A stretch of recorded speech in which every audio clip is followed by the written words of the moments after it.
आणि आपल्या नित्याच्या वाङ्मयीन सेवेला सज्जन प्रारंभ करतो. सज्जन, कालचा आपला विषय जो सुरू आहे, की अवधूतांनी जे 24 गुरु केले त्यातला 20वा गुरु ते सांगतात की मी बालकाला केलं. बालकाची वृत्ती किती निरागस असते, अपरभाव त्याच्यामध्ये कसा नसतो, तो कायम आनंदी का असतो, तर त्याला काळजी नसते आणि म्हणून तो अखंड आनंदामध्ये राहतो. आणि चिंतेची वार्ता नसल्याने, काळजीची वार्ता नसल्याने देहाची, घराची, भविष्याची, कशाची म्हणून त्या बालकाला काळजी नसते आणि त्याच्यापेक्षा काही वेगळी दुसरी अवस्था, ज्या अवस्थेत ते बालक राहत असते आनंदाच्या स्थितीमध्ये, ती एकच अवस्था त्याला त्या काळात माहिती असते. याच्या व्यतिरिक्त वेगळी काही अवस्था, वेगळं काही भान असतं, याचं ज्ञानच त्या बालकाला, त्या बाळाला नसतं. आणि ते माहीत नसल्यामुळे ते स्वतःच आनंद, स्वतःच प्रेम स्वतःवरच करत, स्वतःवर स्वतःच प्रेम करत करत त्या आनंदामध्ये अखंड रममान झालेलं आपल्याला दिसतं. इथपर्यंतचा कालचा आपला विषय झाला. आणि हे सगळं सांगत असताना भगवान अवधूत यदुराजाला काल सांगत होते की ही जी बालकाची अवस्था आहे, अगदी अशीच अवस्था ते म्हणाले योग्याची असते. आता योग्याच्या अवस्थेचं वर्णन करत असताना त्यातले जे सद्गुण आहे, योग्याची जी अवस्था आहे, ती अवस्था त्याला ज्या ज्या सद्गुणांमुळे आली, ती अवस्था कोणती, हे अवधूत आता आपल्याला सांगतात की जशी त्या बालकाची अवस्था आहे म्हणाले, अवधूत म्हणतात योग्याला सुद्धा ते म्हणतात की प्रपंच खरेपणाने भासतच नाही.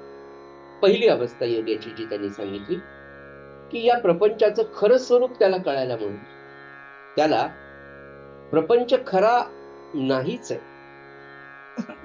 हे त्याला स्वभावता पटलेलं. आपली गडबड तिथेच होते. सामान्य माणसाची आपली अवस्था ती का नसते, तर आपल्याला प्रपंच इतके दिवस करून, इतके दिवस त्याचा अनुभव येऊन, दुःखकारक अनुभव येऊन सुद्धा त्या प्रपंचातली गोडी कमी होत नाही. त्याचं कारण प्रपंचाचं खरेपण आपल्याला कायम जाणवत राहतं.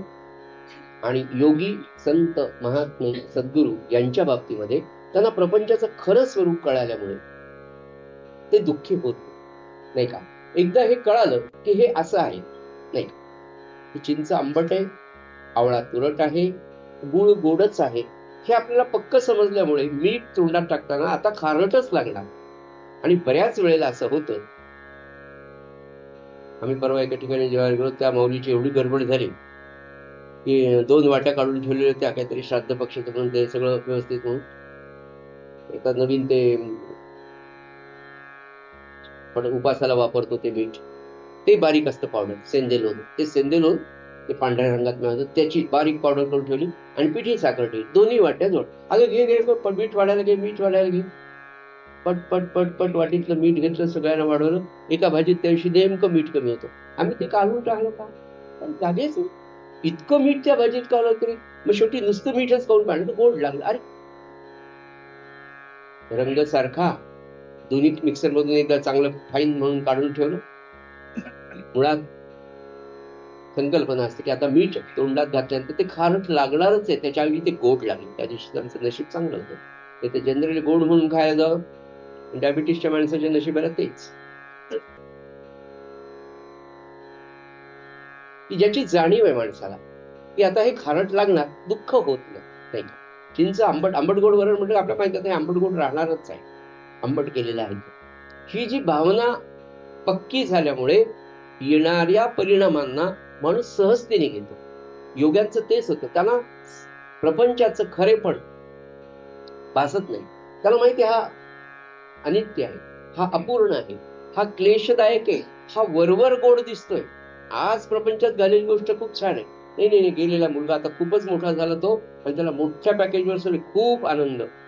आणि त्या पॅकेजच्या नादाने जे स्टँडर्ड ऑफ लिव्हिंग वाढत जातं, मग तुमच्या माझ्यासारखा खेड्यामध्ये सामान्य कुटुंबामध्ये सामान्य परिस्थितीमध्ये राहिलेल्या आजोबांना त्या मुलाच्या त्या स्टँडर्ड ऑफ लिव्हिंग स्टँडर्डमध्ये राहताना होणारा त्रास म्हणजे एकच घटना आहे. काही वर्षांपूर्वी ती खूप छान वाटली होती आणि आज तिच्यातून दुःख निर्माण होतं.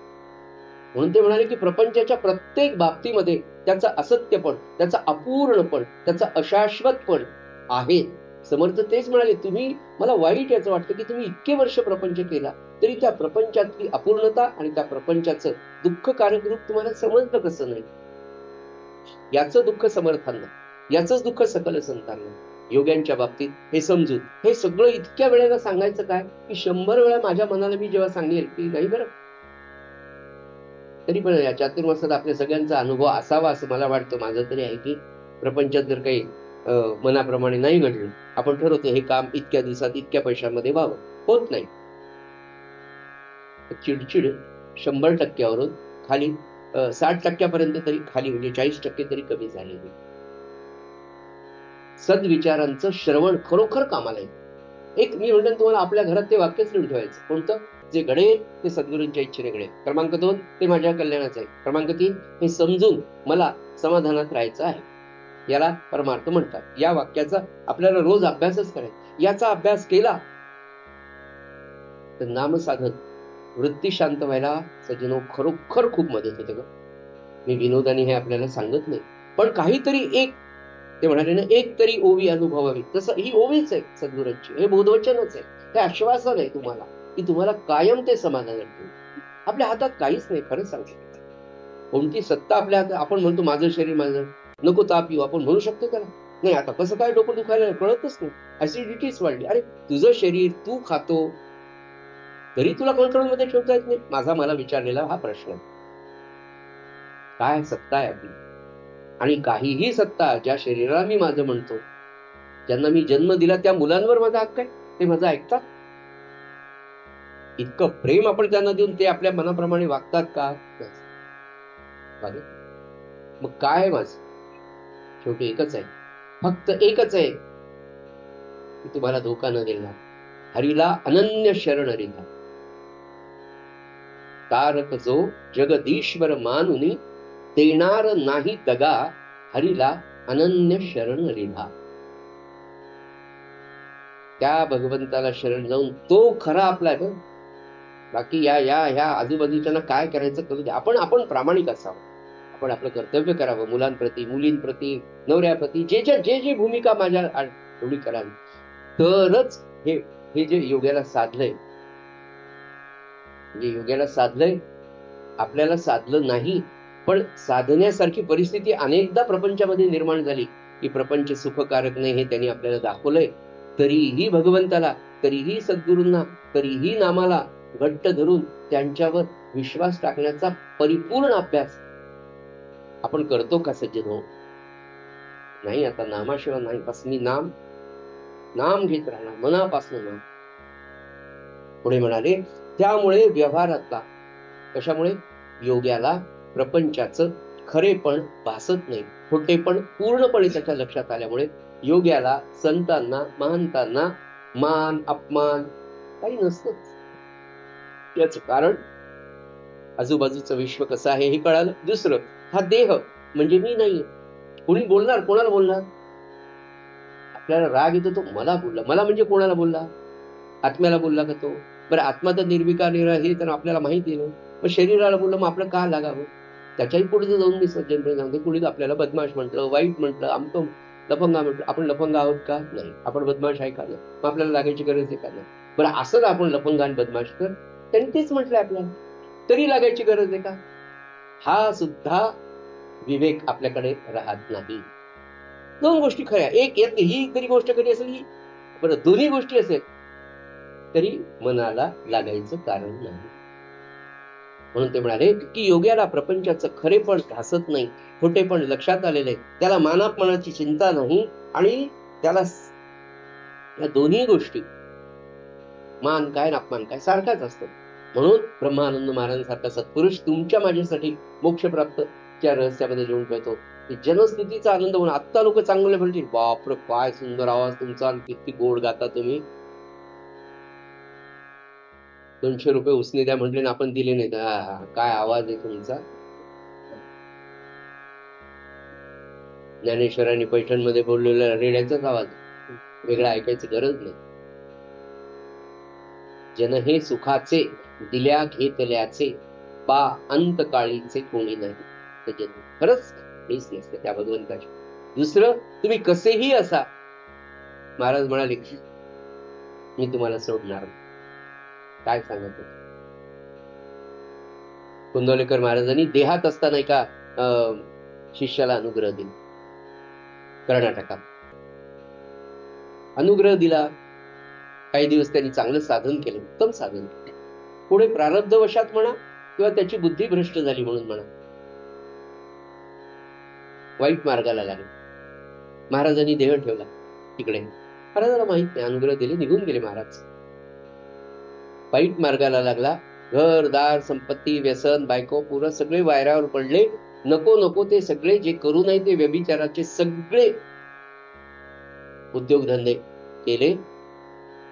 काही वर्षानंतर महाराज वाणी रूपाने जेव्हा प्रगट झाले कर्नाटकात गेले. मला वाटतं कुर्तकोटीचा बहुतेक प्रसंग असा. कुर्तकोटी नावाचं गाव, तिथे महाराज गेले. जुन्या पद्धतीची घरं. महाराज असे ओसरीवर बसलेले होते. सगळे लोक आले दर्शनाला. आणि याला कळलं की वाणीरूप महाराज असे प्रगट झाले. ते आले.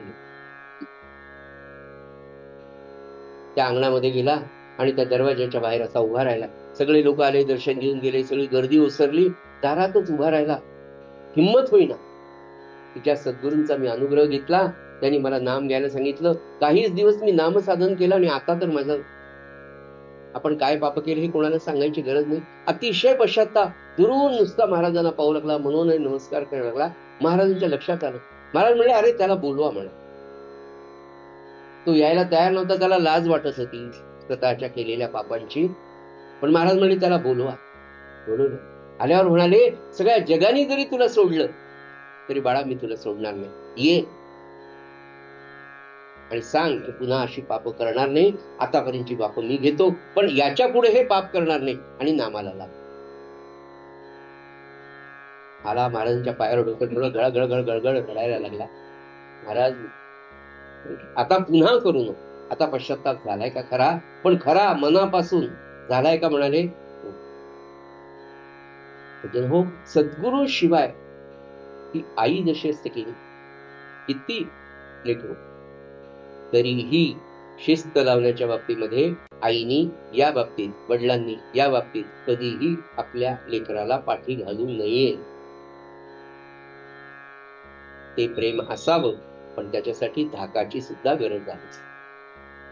म्हणजे विषय असा चालला की त्याला मानापमान दोन्ही सारखेच असतात. कसे सारखे असतात, कशामुळे सारखे असतात, प्रपंच कसा तो खोटा समजतो. तर म्हणाले आपण चित्रामध्ये साप पाहिला आणि तो चित्रातला साप चावला आणि चित्रातल्याच अमृताने बरा झालो. हे खरं आहे का. हे जसं त्याला आपल्याला समजतं तसं तो प्रपंचाकडे चित्रासारखा पाहतो की हे चित्र खोट आहे. ही समजूत आपल्याला सुद्धा करून घ्यायची की नाही. आपल्याला आपल्या जीवनाचं ध्येय वेगळं आहे. सापाचं चावणं आणि अमृताने बरं होणं किंवा अमृताने वाचणं, या दोन्ही गोष्टी खोट्याच असतात. त्याप्रमाणे योगी जन्म मरणाच्या बाहेर पडतो आणि या द्वंद्वातून मुक्त होतो. सज्जनो, या मार्गाने जाणं अपेक्षित आहे. हे नाथांना आपल्याला सांगायचं. स्वतःचा देहच त्याला खरा वाटत नाही, इथपासून सुरुवात आहे. त्यामुळे या देहाला हे परमार्थाचं साधन आहे, एवढं पद्धतशीरपणे त्याच्या लक्षात असतं की हे साधन आहे. याच देहाने आपल्याला परमात्मा गाठता येतो आणि याच देहाने मनुष्य व्यभिचार करून नरकामध्ये जातो. त्याचं सूत्र कुठे आहे तर विवेकामध्ये आहे. याला कळलं की हा देह कसा वापरायचा, तसा योगी वापरतो. म्हणून त्याला घरदार, बायका, मुलं, जमीन जुमला, ह्या सगळ्या गोष्टीची त्याला कधी चिंताच वाटत नाही. त्याचं कारण असं आहे, नाथ महाराज म्हणाले, मुळात आपली जी कल्पना आहे ना, कल्पना आपल्या मनाची, हे संसाराचं मूळ आहे. मी असं करील, मग तसं करील, मग तसं करायचं, असं व्हायचं. आपण चित्र रंगवत जातो आणि त्याप्रमाणे प्रपंचामध्ये वागतो. ही कल्पना संसाराचं मूळ आहे. आणि ती कल्पना जी आहे ती आपल्या मनाच्या अधीन आहे. एक एक एक एक गोष्ट अशी बारीक समजून सांगितली आणि सगळी सूत्र पुन्हा मनाशी निगडीत येतात. म्हणून त्या मनाला उलट केलं तर नाम शब्द, मना त्याचं उलट केलं की नाम. त्या मनाची शक्ती, त्या मनाचं वैफल्यग्रस्तपण, त्या मनाची हीनता, दीनता, या सगळ्यांना जर स्थिर ठेवायचं असेल, या मनाला सामर्थ्यवान बनवायचं असेल, तर साधन पुन्हा सकल संत एक सांगतात, नामाची सिद्धी, नामाची सिद्धी, नामाची सिद्धी. मनाच्या अधीन असते ते मन स्वस्वरूपामध्ये लीन झाल्यामुळे सर्व ठिकाणी चिन्मय आत्मस्वरूप त्याला पाहायला मिळतं. हा सगळा सिद्धांत असा आहे की त्या मनाला एकदा आतमध्ये डोकवायची सवय लागली. आतमध्ये डोकवणं म्हणजेच साधनेचा मार्ग सुरू करणं. या मनाला एकदा ती छान सवय लागली की हळूहळू साधन वाढेल आणि आत्मस्वरूपाच्या ध्यानाकडे, आत्मस्वरूपाच्या लक्षाकडे त्याचं लक्ष जाईल आणि त्या पद्धतीने तो काम करेल. या स्वरूपाच्या अनुसंधानात योगी स्वानंदामध्ये क्रीडा करत असतो. ती क्रीडा देखील प्रारब्धाच्या अधीन असते. त्याचा देह प्रारब्धाच्या अधीन तो ठेवतो आणि ती क्रीडा देखील देहाभिमान विरहित आणि प्रारब्धानुसार सहजतेने चालतो. म्हणून हे सगळा जो सिद्धांत आहे याचं सोपं उदाहरण कुठल्याही संतांच्या जीवनचरित्रातली एखादा लीला प्रसंग, त्या संताला अपमानास्पद जीवन कितीतरी घटना अशा घडतात. गजानन महाराजांसारख्या सत्पुरुषाला तत्कालीन लोकांनी उसानी मारलं. शांत शांत ब्रह्मचैतन्य महाराजांना तुकामाईंनी योजना करून तसं मारलं. तर या सगळ्यांकडे हा सगळा काय म्हणतात योगी म्हणा, देहाभिमान शून्य झाल्याशिवाय ते पाहू शकत. आपल्याकडे नुसतं वेगळ्या नजरेने कोणी पाहिलं, बापरे काय मोठे साहेब लागून गेले, असं जर पाहिलं आपल्याकडे कोणी, त्याचा सुद्धा आपल्याला राग येतो. इतका आपला अहम जागृत असतो, देहाचा अभिमान इतका जागृत असतो आणि तो इतका अखंड जागृत असतो. म्हणजे रात्री 12 वाजता झोपेतून जरी आपल्याला कोणी उठवलं आणि थोडस वाकड बोललं तर झोपेत सुद्धा आपण, म्हणजे अर्धवट झोपेत सुद्धा रागवू शकतो. त्या रागवण्याचं कारण आपला असलेला अहंकार, देहाभिमान जाणं. त्याच्यामुळे काय रोज रोज आपल्याला की नाही, आपल्याला हळूहळू एकदम जाणार नाही आणि एकदम गेलेला आपल्याला परवडणार सुद्धा. पण खरं सांगतो व्यवहारात, बरं तुम्ही म्हणाल की अहो तुम्ही फारच शांत व्हायला लोक येऊन तुम्हाला मारतील. त्या सापाची, त्या नागाची कथा आपल्याला माहिती की त्या संतांनी सांगितलं बाबा तू शांत करते, लोक पोरं दगडच मारायला येतात. तसं नाही. आपला क्रोध, आपला काम, धर्म अर्थ काम मोक्ष, यातले पहिले जे 3 सांगेल की धर्म अर्थ आणि काम, हे आपल्या ताब्यामध्ये असावे. त्यांच्या ताब्यामध्ये आपण असता का? कामाच्या ताब्यात आपण नको. आपल्या ताब्यात आपली कामना, आपली वासना, आपल्या इच्छा आपल्या ताब्यात पाहिजे. नाही, हे नाही करायचं. मी ठरवलं 40 दिवस अनुष्ठान, कांदा लसूण नाही, एकच वेळेला जेवण, किती वेळा संध्याकाळी जेवण, भूक लागू द्या, पाणी पिऊन झोपा. पहिले 2 दिवस त्रास होईल, तिसऱ्या दिवशी झोप लागेल. किती दिवस जागे राहणार तुम्ही? पण त्या इंद्रियांना, त्या मनाला वळण लावण्याचं काम सुद्धा विवेकानेच होऊ शकतं. म्हणून ते जे सांगतात देहाभिमान, हा अभिमान कसा, स्वाभिमान आणि अभिमान हे का, याच्यामध्ये पुसटशी रेषा खरं म्हणजे. ती ज्याच्या लक्षात येऊन जो काम करतो, ज्याला आपण सेल्फ रिस्पेक्ट असं म्हणतो, त्याला स्वाभिमान असं आपण म्हणतो मराठीमध्ये. तर तो आणि अभिमान, अहंकार, मी कोणीतरी आहे, हा भावच ठेवायचा. आणि हे साधेल का, हे कशाने साधेल? तर सत्संगती, उत्तम संगती, ग्रंथ संगती, नाम संगती. नाम घ्यावं, थोडा नामाचा कंटाळा आला, सद्ग्रंथ काढावे, वाचावे, मनन करावं आणि त्या संत, विशेषतः संतांची चरित्रच वाचा. कारण हे सगळं वेदांत कळायला गेला की 15 ते 20 मिनिटामध्ये निद्रा नाशाच्या माणसाला सुद्धा वेदांत वाचल्यावर झोप येते. पण वेदांतापेक्षाही संतांची चरित्र मनापासून वाचावी, त्याचं मनन चिंतन शांतपणे करावं. आणि ते करत असताना निश्चितपणे आपल्याला जाणवतं की अरे आपण खूप मागे आहे, आपल्याला ते गाठायचंय, आपल्याला ते मिळवायचंय. याच देही, याच डोळा, याच जन्मात आपल्याला ते मिळवायचंय. असा जर आपण अट्टहास ठेवून अभ्यास सजन केला तर साधतं. मग हा देहाभिमान, हे म्हणाले की प्रारब्धानुसार तो योगी हे सगळं चालतं आणि योगी त्याच्यामुळे समाधी मध्ये असतो. म्हणजे काय? समस्थितीमध्ये असतो. दुःख सुख शांतपणे स्वीकारतो. मान अपमान शांतपणे. आज एका ठिकाणी पंचपक्वान्नाचं जेवण महाराजांना असायचं आणि दुसऱ्या दिवशी प्रवासामध्ये असं असायचं की त्या एखाद्या गरीब शिष्याकडे, तिथेही आनंदाने महाराज शांतपणे, भाजी भाकरी करा बरं आज रामाला बरेच दिवस झाले म्हणजे पंचपक्वान्नाच चाललंय, म्हणाले रामालाच भाजी भाकरी खावं.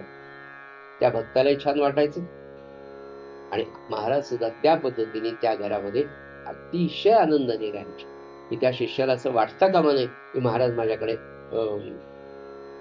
माझ्याकडनं काही व्यवस्था झाली. त्याच्यात अशी समाधी अवस्था, आणि मग अशा समाधी अवस्थे म्हणजे सुख दुःख समेकृत्वा, आयुष्यामध्ये येणाऱ्या प्रत्येक प्रसंगाला समत्वाने पाहायचं. ओके, हे आलं का? आपल्याला हे अजून साधतच नाही, पण आपण ते एक तर त्याचा विचार नाही, आणि क्रमांक 2 ते समजल्यावर उमजण्यासाठी लागणारं आपलं साधन आज नाही. ते साधन होण्यासाठी हा सगळा प्रपंच. पुढे म्हणाले आत्मसुख प्राप्त होऊन मनासकट सर्व इंद्रिय शांत झाली, अनुमात्र देखील किंवा यत्किंचितही वृत्ती स्फुरेनाशी झाली, म्हणजे त्या अवस्थेला समाधी असं म्हणतात, असा सिद्धांत.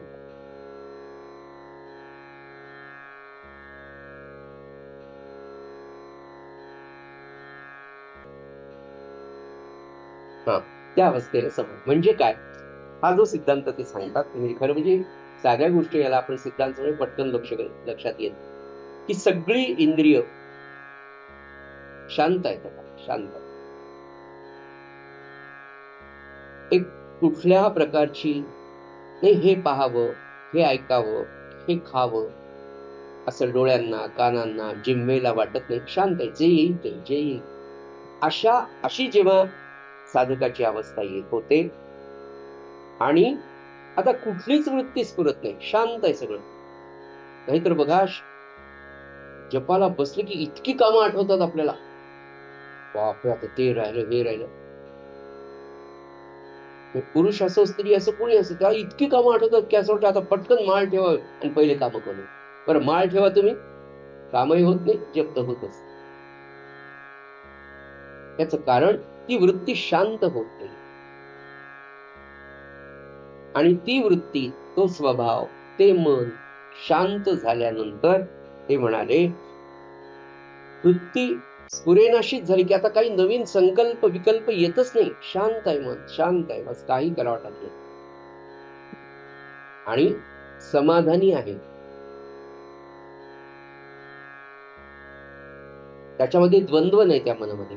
अशी अवस्था जेव्हा साधकाला प्राप्त होते तेव्हा त्याला समाधी असं म्हणतात. नाथ महाराजांना 2 गोष्टी आज आपल्याला समजून सांगायच्या, एक समाधी अवस्था आणि दुसरी व्युत्थान अवस्था. आता व्युत्थान अवस्था म्हणजे काय?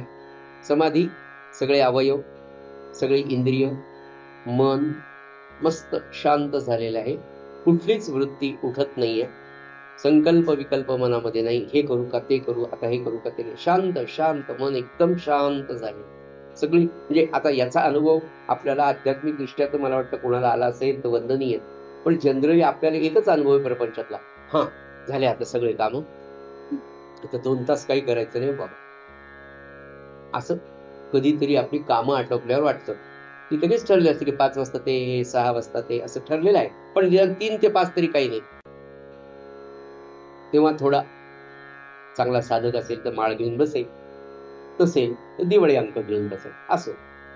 पण ती जी स्वस्थता प्रपंचातली तेवढीच अनुभूती आपल्याला सत्पुरुषांच्या बाबतीत तसंच निवांत शांत, काहीच नाही. म्हणजे 5 वाजताही काही करायचं नाही, उद्याही काही करायचं, काही करायचंच नाही, जे घडेल ते त्याच्या इच्छेने घडेल. आता आपण निवांत राहायचं, आलं ते पाहू, मान येऊ अपमान येऊ काही येऊ. ही सत्पुरुषांची अवस्था असते, त्याला समाधी असं म्हणतात, की जिथे त्यांची वृत्ती पूर्ण, खरं म्हणजे ना संतांच्या जीवनात, सत्पुरुषांच्या योग्यांच्या जीवनात ही अवस्था अखंड असते. साधकाच्या जीवनात जेव्हा केव्हा येते फार कमी काळासाठी, आणि ती जी अवस्था असते ती अत्यंत आनंदाची समाधानाची असते. त्याला नाथ महाराज म्हणाले समाधी असं म्हणतात.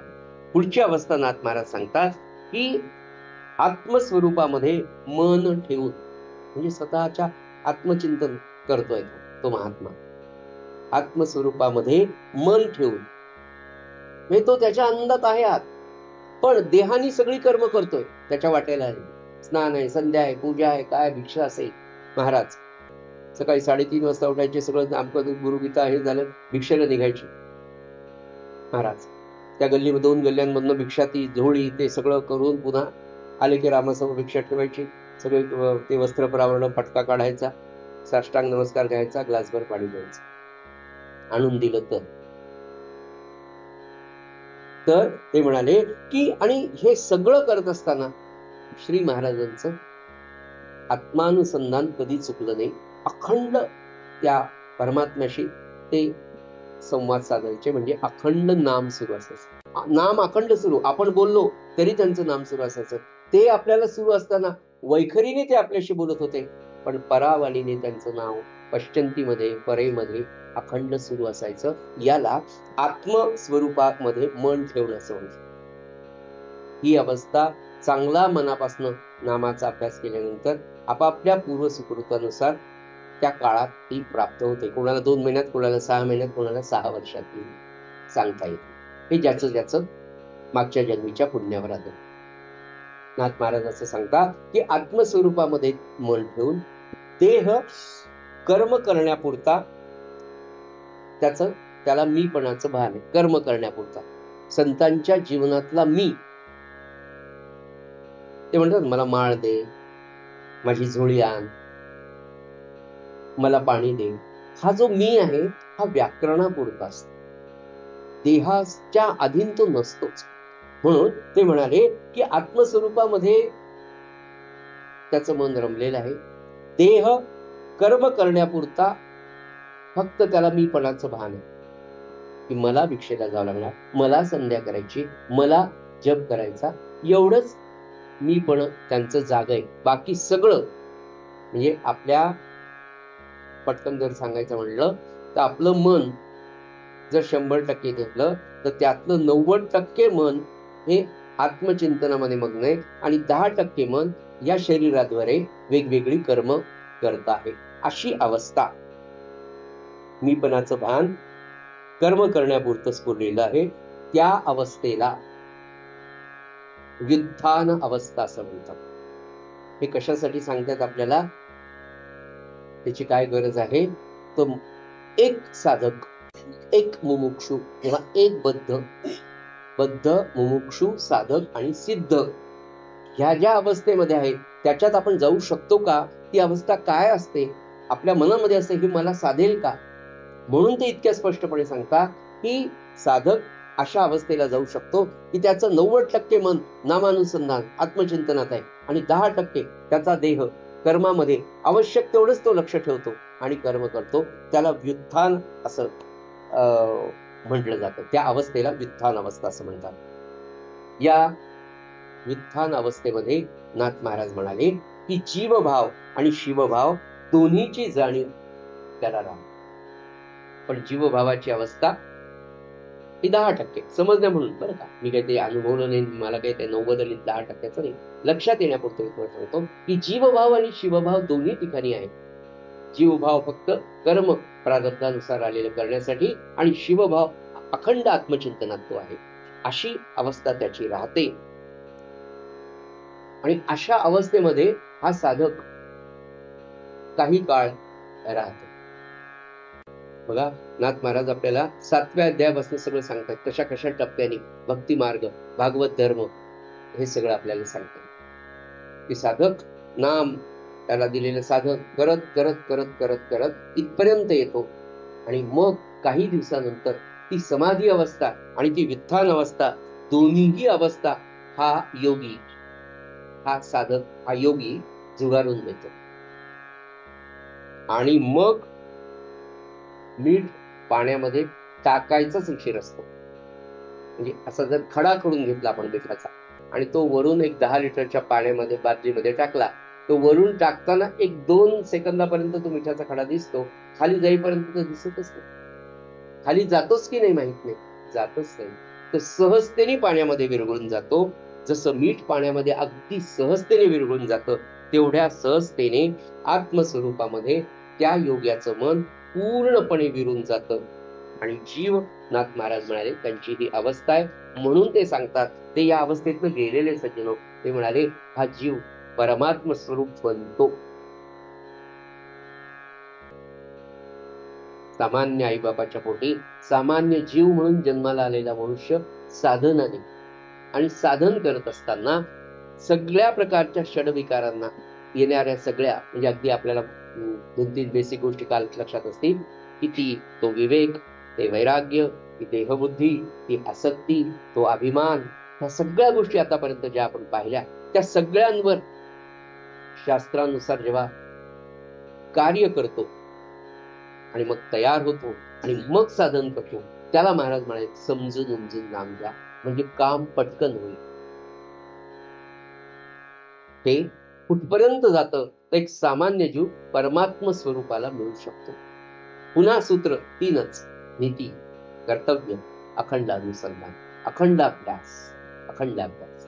आपल्याला तो करायचा आणि तो होतो, बरोबर होतो. बघा, समजा सकाळपासून नामाचा ध्यास घेतला, कामं करत करत आहात, पटपट पटपट कामं करायची नाही, हे झालं की आणि मला जपाला बसायचं, मला जपाला.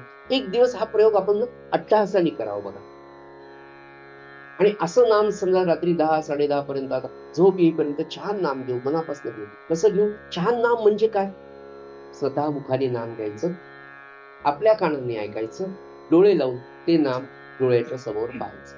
म्हणजे डोळ्याच्या समोर नाम, डोळे लावल्यावर मुखात नाम, श्रवण नाम, असं नाम, असं छान नाम.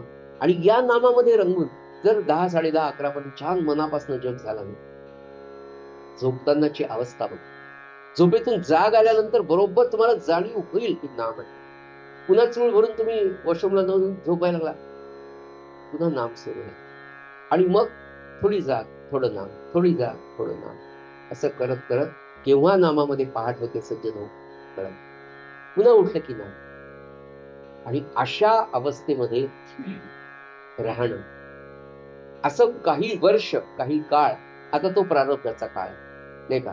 दोन्ही मुलं आपण पाहतो, वर्गामध्ये आमचे 120 विद्यार्थी असतात, आम्ही त्यांना तोच टॉपिक शिकवतो, पण त्यातले 10च विद्यार्थी असतात, पटापट मगअप करतात आणि एकाच वर्षात पहिल्याचला JEE म्हणा, नीट म्हणा पास होतात. काही सेकंड राऊंडला जातात, काही थर्डला, आणि काही होतच. हा जर पोटार्थी विद्येचा अनुभव आहे, तर परमार्थ विद्येचा अनुभव तर त्याच्यापेक्षा कमी रिझल्टचा, 2%, 1%, 0.01% असा रिझल्ट परमार्थातला असतो. लाखामधला एकच पूर्ण पदाला पोचतो म्हणा. इतकी अवघड परीक्षा. पोटार्थी विद्या जर एवढ्या अवघड आहे, तर परमार्थाची विद्या सोपी असेल का? नाही. पण ती अशक्य नाही. अवघड आहे, पण अशक्य नाही.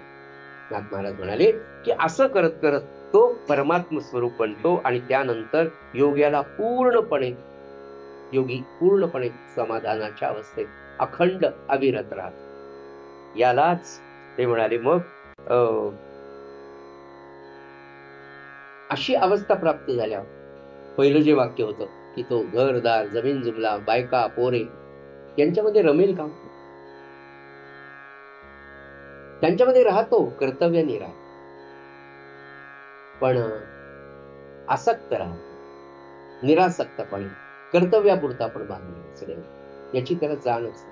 म्हणून बडजी बापूंसारखा एखादा सत्पुरुष, त्यांचा मुलगा जातो आणि बडजी बापू म्हणले थोडा वेळ दार लावून घ्या, लोक जेवायला बसले, मग आपण. ही समाधी अवस्था. समाधी अवस्था डोळे लावून ते सुख तर मिळेलच हो, पण खरी समत्व, खरी समाधी अवस्था जीवनात नवे नवे प्रपंच करत असताना अनेक सत्पुरुषांनी दाखवली. आणि असं होतं, निश्चितपणे होतं. पुन्हा पुन्हा एकदा नम्रतेने सांगतो, आपल्या सगळ्यांच्या मनामध्ये असे येत असे की हे संतांना, सद्गुरूंना बाबा साधतं, त्यांचं खूप जप काही त्यांनी केलंय. पण या मार्गावर चालणारा सामान्य गृहस्थाश्रमी माणूस जरी असेल, पण खरा प्रामाणिकपणे अभ्यासू असेल, मला बाकी क्षेत्रातलं फार माहित नाही, पण नामाच्या क्षेत्रातलं मी तुम्हाला सांगू शकतो अनुभवाने की खरोखर मनापासून नाम घेतला तर आघात कितीही मोठा असू द्या, तो शिष्य त्याच्या सद्गुरूंनी ज्या अवस्थेमध्ये ते दुःख पेलेलं असतं तेच दुःख तो सत्शिष्य सद्गुरूंच्या कृपेने या काळामध्ये सुद्धा सहजतेने पेलवू शकतो. इतकी त्या नामाची सत्ता सज्जनो बलवत्त. नाम नाम खरं सांगतो ना, दुसरं साधन काही करू शकत. आणि याच्या इतकं सोपं, पण सोपं म्हटलं की सहजतेने जी गोष्ट खूप सोपी असते ना ती करायला फार अवघड असते. म्हणून महाराजांचा अट्टहास आयुष्यभर तो नाम नाम. आणि एवढा मोठा महापुरुष सांगतो की मला बोलणं आल्यापासून शेवटच्या श्वासापर्यंत मी नाम आणि नामाचं महात्म्य सांगितलं तरी पण ते संपलं नाही, म्हणून मी पुन्हा प्रगट झाले. पुढे म्हणाले की मना वाचून होणारे योगाचे शरीर व्यापार मनाशिवाय होणारे, कारण मन तर तिकडे गुंतलेलंच आहे, अखंड ते त्या ब्रह्मानंदात आहे. आदरणीय बाबा वेलसरेंच्या एका प्रवचनामध्ये ते म्हणाले, तुम्हाला मी काय सांगू म्हणाले की महाराज अखंड त्या आनंदाच्या अवस्थेत असायचे. हे लौकिक दृष्ट्या दिसायला लंगोटी घातलेला हा महात्मा म्हणाले, थंडीचे दिवस असले तर कोणीतरी आणून फरगुल घालावा, नाही तर ते मागतही नव्हतं. अखंड त्या ब्रह्मानंदाच्या अवस्थेत असलेला माणूस, पण कोणीतरी पटकन त्या गोंधळातलं कोणीतरी यायचा आणि म्हणाला, महाराज माझ्या लेकीला एवढं सासरवास आहे, तिला मारतात असं तसं. त्या ब्रह्मानंदाच्या अवस्थेतून प्रपंचाच्या माणसाच्या त्याच्या पातळीवर त्याला येणं किती अवघड आहे. त्या ब्रह्मानंदाच्या अवस्थेतून खाली येणं, सामान्य प्रापंचिकाबरोबर राहणं, त्याचा प्रश्न सोडवणं, त्याच्याबरोबर राहणं, त्याला प्रपंचामध्ये गती देणं परमार्थाच्या दृष्टीने एवढं अवघड काम. पण महाराज किंवा सत्पुरुष खरे ब्रह्मज्ञानी पुरुष असं करतात. हे किती अवघड आहे याची कल्पना सामान्य माणसाला येणंच शक्य नाही. उदाहरण जर सांगायचं, एखाद्या राजाकडे एखाद्या गरीबाने जाऊन म्हणा, अहो मला भाकरीच नाही मिळाली, ते मिळाले मग तू पोळी खाय ना, असं त्या राजाने म्हणावं. कारण राजाला त्या खालच्या अवस्थेची काय कल्पना. इतक्या उच्च आनंदाच्या अवस्थेत राहिलेल्या आपल्या प्रापंचिक प्रश्नांमध्ये काय खरं. ते म्हणाले, अरे मी तुम्हाला आयुष्यभर सांगायला की या फालतू सुखामध्ये गुंतू नका, हे सुख नाहीच आहे.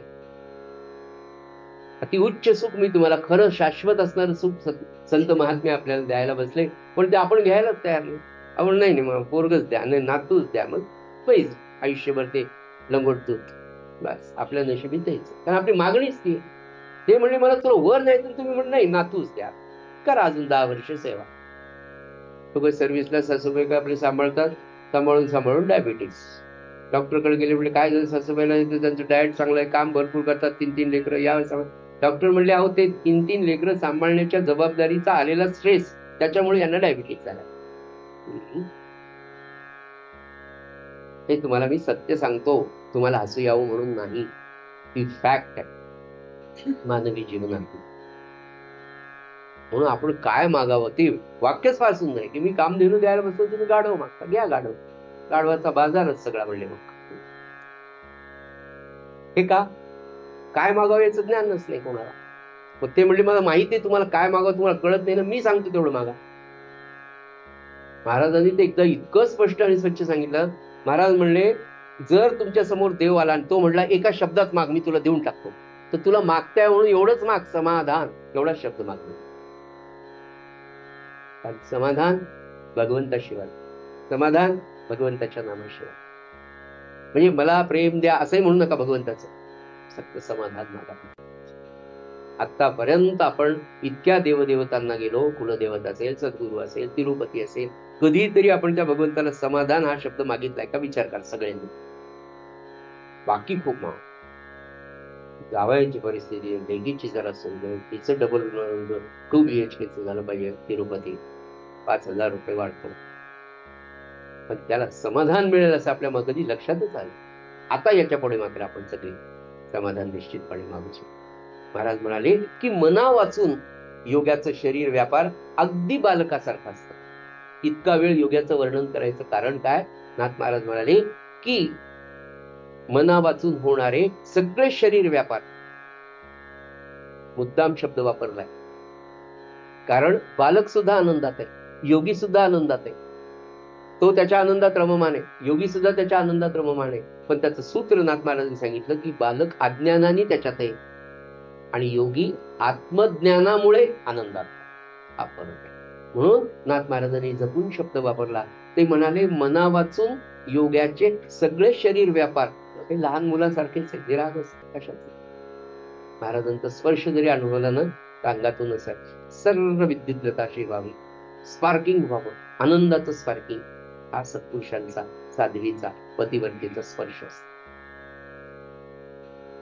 पुढे म्हणाले, त्याच्या देहाची हालचाल प्रारब्धाच्या योगाने घडून येते. सर्व हालचालीत तो अगदी वृत्तीशून्य असतो. वृत्तीशून्यत असते सत्पुरुषांकडे, कुठलीच वृत्ती नसते, फक्त एक आहे. या सगळ्या अध्यात्माचं जर काही सार असेल सज्जन, निस्वार्थ निष्काम प्रेम, एवढीच एक वृत्ती सत्पुरुषांच्या ठिकाणी कायम असते. अखंड प्रेम. जो येईल ते त्याला आनंद मिळावा, हा सुखी राहावा, याला माझ्यासारखा आनंद मिळावा, एवढ्याच भावनेनं भगवंताचं नाव. महाराज बघा सारखं, महाराज एकांतात असायचे ना प्रल्हाद महाराज, तेव्हा सेवेकऱ्यांनी ऐकलेलं, सारखं म्हणत उत्स्फूर्तपणे एक वृत्ती त्यांची उठत असायची. रामा, दया घना, महाराज, हरी हरी, देवा, आनंद घना, कल्याण. काय शब्द असायचे. एखादा व्यक्ती आली म्हणे, या या बरोबर बाळ आला का. इतकं प्रेम की हा आलेला माझा आहे आणि याचा उत्कर्ष व्हावा, याचा उद्धार व्हावा, एवढीच एक भावना अखंड योग्यांच्या, सत्पुरुषांच्या, संतांच्या ठिकाणी असते. इतकंच नाही, संतांचं पाहणं देखील पाहतो. अनोळखी असो ओळखी असो, आपण कितीतरी वेळा आपण कधीही न पाहिलेल्या संतांकडे जातो. दक्षिणेमध्ये मा आनंदमयी नावाच्या एक साध्वी फार मोठ्या संत आहे, आपण त्यांना कदाचित टीव्हीवर वगैरे पाहिजे. अखंड वात्सल्य त्यांच्या सगळ्या बॉडी लँग्वेज मधनं वाहत. लौकिक अर्थाने पाहिलं मेळे होतात, खूप लोक त्यांच्या दर्शनाला येतात. लौकिक दृष्ट्या दिसायला अतिशय व्यंग असलेले, काळे मुंगळे, कसेही छोटे मोठे पोरं येऊ द्या, प्रत्येकाला जवळ घेऊन त्याचा पापा घेणे. माझं लेकरू आहे, एवढी वात्सल्य वृत्ती त्या संतांच्या ठिकाणी. आणि आपल्याला हे दिसतं म्हणजे आपली देहबुद्धी किती जागृत. त्यांचे काही व्हिडिओज आहेत, पाहायला मिळतात आपल्याला.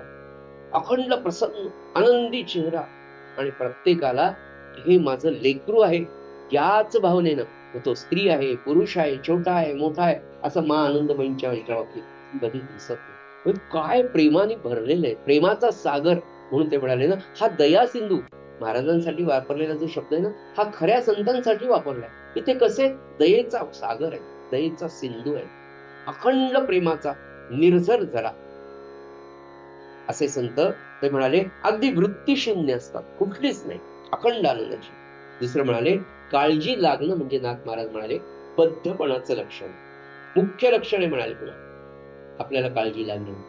महाराजांच्या एका बोधवचनात महाराज म्हणाले, तुम्ही म्हणतात नाही नाही काळजी, आता मुलगी लग्नाला आली, काळजी लागणे साहजिकच आहे. महाराज म्हणाले हे खोटं आहे. तुमचा जर माझ्यावर पूर्ण विश्वास असेल, म्हणजे भगवंता माझा म्हणाले, तुमचा जर रामावर विश्वास आहे, एक तर ते तरी खरं असेल, नाही तर हे तरी पूर्णपणे तुम्ही त्याच्यावर आनंद भावाने शरणा. तुम्हाला वाटतं आपण ते करतात, हो तेच आहे, ते सगळं करतात, हे फक्त 70%, 70 नाही. काळजी लागणं, चिंता करणं म्हणजे आपण आपल्या सद्गुरूंवर अविश्वास दाखवणं, त्यांच्या कर्तृत्वावर आणि आपल्या श्रद्धेवर हे मोठं पालन. महाराज म्हणाले की काळजी लागणं हे बद्धपणाचं मुख्य लक्षण आहे. जगामध्ये अनेक प्रकारचे पराक्रम केलेले, अत्यंत कर्तृत्ववान, वेगवेगळ्या क्षेत्रातले, कितीही कर्तृत्ववान, कितीही पराक्रमी माणसं असू द्या, त्या प्रत्येकाला काळजी ही असतेच. ही नसायला पाहिजे हा परमार्थ, असते हा व्यवहार आहे, हा प्रपंच. बघा तुम्ही किती मोठी माणसं असू, कोणत्याही क्षेत्रात घ्या, राजकीय क्षेत्रात घ्या, उद्योगपतींच्या उद्योगाच्या क्षेत्रात घ्या, सामान्य प्रापंचिकाची तर प्रश्नच नाही. अखंड काळजीयुक्त असलेला माणूस म्हणजे आपण. सकाळी उठायचा उशीर की काळजी आधी पुढे, उठल्याबरोबर डोळे उघडायच्या आधी बापरे हे करायचं, बापरे ते करायचं, बापरे. आपल्या समोर लिस्ट असते, मानस पूजेला बसावं तर आधी लिस्ट, मग मानस पूजा. नाथ महाराज म्हणाले कितीही पराक्रमी, कितीही कर्तृत्ववान असू द्या, त्याला काळजी लागते. काळजी हा वृत्तीचा गुणधर्म, धर्मच आहे, त्या वृत्तीचा धर्मच आहे काळजी. आणि ज्याची निष्ठा, फार सुंदर नाथ महाराजांनी चिंतन केलं आणि आपल्याला समजून सांगितलं.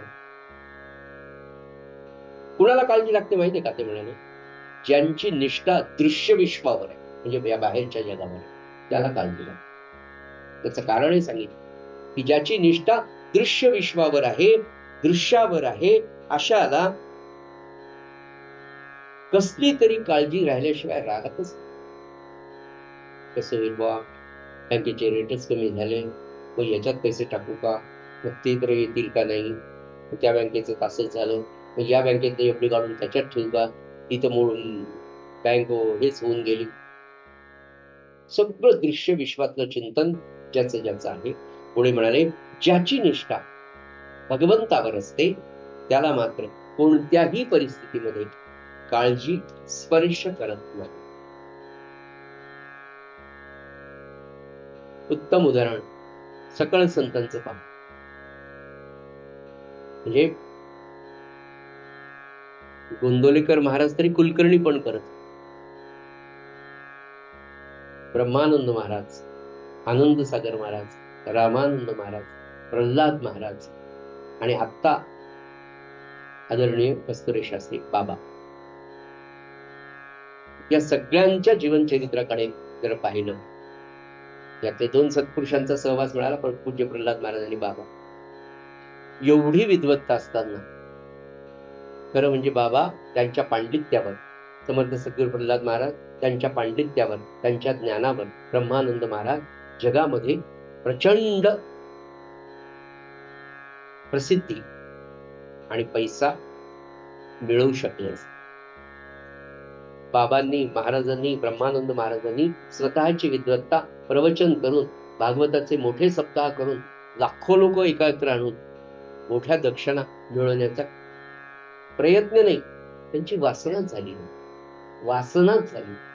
बाबांनी कधीही प्रवचन केलं, बाबांनी कधीही सत्यनारायणाची पूजा केली, कधीही यज्ञ या पैशासाठी केले नाही. आमच्याकडे सत्यचंडी तुम्ही या, 10,000 रुपये दक्षिणा, हो येतो, नाही मला 11,000 टाकतो. स्वतः असलेलं वेदांचं ज्ञान, शास्त्राचं ज्ञान, उपनिषदांचं ज्ञान, भागवत कथा, रामायण कथा केल्या पैशासाठी. कशासाठी केल्या? तर यात जे ज्ञान सांगितलंय ते लोकांना सांगत असताना मी स्वतःला सांगतो आणि त्या ज्ञानाचा मला माझ्या उद्धाराकरता पहिल्यांदा प्रयत्न करायचा. एवढी मोठी गोष्ट. पूज्य प्रल्हाद महाराजांनी कधी पैसा जमवला नाही, घर बांधलं नाही, होतं ते घर दान करून. असा संत. तर ते म्हणाले ना की परमार्थ साधन करणाऱ्या साधकाला, आणि ते नसल्यामुळे काळजीच नाही. शेवटचा एक मुद्दा सांगतो की परमार्थाचं साधन करणाऱ्या साधकाला आपली प्रगती जर, म्हणजे आपल्या सगळ्यांसाठी हे वाक्य नाथ महाराज सांगतात, आपण या मार्गावर चाललो ना, तर आपली प्रगती खरोखर चांगली चालू आहे का नाही, हे आपल्याला किती काळजी लागली आहे हे ज्याचं त्याने मोजून नाही. काल एवढी काळजी होती, चातुर्मासात ग्रंथ श्रवण केलं, नामस्मरण केलं, 13 कोटीचा संकल्प केला, रोज 300 माळा व्हायला लागल्या, त्या दिवशी 100 काळज्या होत्या, आज 2च काळज्या राहिल्या. काळजी किती कमी झाली, आपण किती निश्चंक, किती शांत, किती काळजीमुक्त, किती चिंतामुक्त, किती भयमुक्त झालो, हे ज्याचं त्यांनी तपासून पाहायचं. आणि जर तुमची काळजी कमी झाली असेल, तुम्ही समाधानाच्या आणि आनंदाच्या मार्गावर थोडे जरी पुढे सरकला असाल, तर याचा अर्थ तुम्ही त्या मार्गावर व्यवस्थित आहे. आणि मला असं वाटतं की निश्चित परिस्थितीमध्ये, प्रारब्धामध्ये महाराजांचं बोधवचन आहे की तुमच्या परिस्थितीत, तुमच्या प्रारब्धात मी बदल करणार नाही, पण तुमच्या समाधानात बदल सगळं. म्हणजे एकावर एक फ्री, इकडे प्रारब्धही होत राहील आणि मला आनंदातही राहता येईल. या 2 गोष्टी म्हणून नाथ महाराज म्हणाले की आपली परमार्थ मार्गावरच साधन व्यवस्थित सुरू आहे का, आपली परमार्थात किती प्रगती झाली, ही रोज संध्याकाळी ते जे मी तुम्हाला सांगितलं की महाराजांनी सांगायचं, त्यात हे पण तपासा तुम्ही आज किती चिंतामुक्त, किती आनंदी राहिलो आणि किती चिंतामुक्त झालो. एकदम होणार नाही, एकदम सगळ्या काळज्या संपणार नाही. सगळं जरी झालं तरी एक भीती कायम असते. आज चांगलंय भाऊ, आता 67वं वर्ष आहे, पण आता पुढच्या वर्षी काय होईल, पॅरालिसिस तर होणार नाही, ब्रेन हॅमेज तर होणार नाही. काय माणसाच्या मनात काय विचारतात, जे होणार नाही ते सगळं विचारेल. आणि मग माझं म्हातारपण जर झालं तर कोण करेल. सगळी सध्या सुखवस्तुता आहे, मुलगा आहे, सून आहे, छान सेवा आहे, आपलं फिरणं सुरू आहे, व्यायाम सुरू आहे, प्रकृती उत्तम आहे, डॉक्टरकडे जाऊन तपासून आलो, लिपिड प्रोफाईल झालं, अमकं झालं, टुडी सगळ्यांचे रिझल्ट नॉर्मल आहे. पण बातमी येते अहो ते 10 किलोमीटर रोज जायचे हो, गेले हार्ट अटॅकने. मग आपण जावं की नाही उद्यापासून. न गेलेलं काय वाईट आहे. 10 किलोमीटर वाले हार्ट अटॅक गेले, मग न गेले मग चांगलंच आहे. घरी जाऊन राहिले तरी मग काय. हा जो विचार आहे, याच्यावर सुद्धा महाराज म्हणाले की माझ्या माणसाने, म्हणजे नाम घेणारे, माझ्या माणसाने म्हातारपणाची अंतकाळाची काळजी करू. मी तुमची जबाबदारी घेतली ना, असं कोण सांगेल. मी तुमची जबाबदारी घेतली ना, चिंता करू नका. तुमच्या चिंतेचं, तुमच्या भयाचं, तुमच्या काळजीचं गाठोडं माझ्या चरणाशी ठेवा. निर्धास्त राहा. भूतकाळाचं चिंतन करू नका, भविष्याची काळजी करू नका, वर्तमान नामामध्ये घाला. किती छान आहे, किती छान आहे. आता याच्यावरही विश्वास बसत नसेल, मग मात्र पाद्यपूजाच करायला पाहिजे. आणि मोठा हार 500 रुपयाचा एक पाद्यपूजा करून आपणच घालून, दुसरं कोण घालून. एवढा मोठा महात्मा, ब्रह्मज्ञानी पुरुष, आपला सद्गुरू, म्हणजे ही आई, हिने या आपल्याला जग दाखवलं, जन्म दिला. पण ही जन्म मरण फेरा चुकवणारी आहे. ती तुम्हाला सांगते की फक्त तुम्ही नाम घ्या, वर्तमानात तुमचा हात आहे. भविष्याची काळजी करू नका, भूतकाळाची चिंता करून उगीच ते गाठोडे सोडून बसू नका, त्याच्यातून दुःखाच येतो. फक्त वर्तमान नामामध्ये आनंदाने घाला. मी तुमची काळजी घेत, मी तुमची जबाबदारी घेतली, मग का काळजी करता. काय सुंदर बोधवचन आहे. नुसती बोधवचन तरी, आणि त्याच्यावर विश्वास पाहिजे. विश्वास पाहिजे, त्याचं चिंतन पाहिजे, त्याचा अभ्यास पाहिजे. इतका अभ्यास या प्रपंचाचा आपण करतो, परमार्थाचा काय करतो. आता नको. आता रुटीन झाले ना, आपलं सगळं रुटीन मध्ये आलेले सगळे. तेच सकाळी उठणं, तेच अंगण चढा, तेच पोळ्या करा, त्यांनी जेवा, यांनी ऑफिसला जा, कपडे घाला, हे करा, तिथून या, पुन्हा मिटिंगा करा, पुन्हा पैसे कमवा, पुन्हा पोरांनी वाया घाला. हे इतके दिवस आता सहजतेने झाले. आता खरा अभ्यास आत्मचिंतनाचा. मी कोण, मी कुठून आलो, मला काय करायचं, मी इतक्या दिवसात काय नामसाधन केलं, ही बोज रात्री झोपताना मनामध्ये ठेवा, नाम मनामध्ये ठेवा. महाराजांना सांगा, महाराज माझं अजून मन लागत नाही, तुम्ही लक्ष द्या, तुम्ही लक्ष द्या. नित्य प्रार्थना, प्रार्थनेमध्ये फार फार शक्ती आहे. प्रार्थना भगवंताला, सद्गुरूला आपल्याकडे खेचून, पण ती प्रार्थना प्रामाणिकतेने, अनन्यतेने, शरणागत भावाने जर असेल तर लवकर काम होईल. झालेली सेवा नाथांच्या चरणी आणि सद्गुरुनाथांच्या चरणी आपण अर्पण करूया आणि आपला नित्याचा आनंददायी असा रंग प्रार्थनेच्या स्वरूपामध्ये घेऊया. श्रीराम. आवडीने भाव हरी नाम घेसी, आवडीने भावे हरी नाम घेसी, तुझी चिंता प्यासी सर्व आहे, सर्व आहे, आवडीने भावे नको खेद करू कोणत्या गोष्टीचा, नको खेद करू कोणत्या गोष्टीचा, पती लक्ष्मीचा जाणत से, जाणत से, आवडीने भावे सकल जीवांचा, करीतो सांभाळ सकल जीवांचा करीतो सांभाळ तुझ मुख लील ऐसे नाही ऐसे नाही आवडीने भावे जैसी स्थिती आहे ऐशा परी राहे जैसी स्थिती आहे ऐशा परी राहे कौतुक पाहे संचिताचे संचिताचे